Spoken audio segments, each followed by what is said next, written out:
రోజున కష్టాలు తీరిపోవాలి అంటే ఈ చిన్న పనిని చేసి చూడండి. తప్పకుండా ఆ శివయ్య అనుగ్రహం కలిగి మీ కష్టాలన్నీ తొలగిస్తాడు.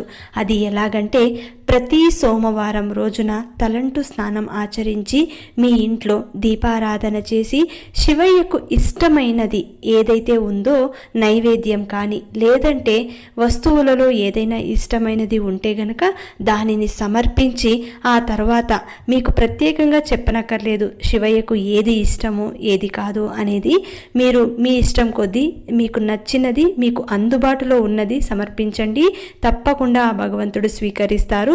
ఆ రోజు నల్లవారుజామున అంటే ఉదయం 4:30 నుంచి 5:30 లోపు మీరు కూర్చొని ధ్యానం చేయాలి. ఆ ధ్యానంలో మీ యొక్క సంకల్పం చెప్పుకుంటూ మీ మనసులో కోరికలు చెప్పుకుంటూ 108 సార్లు శివమంత్రం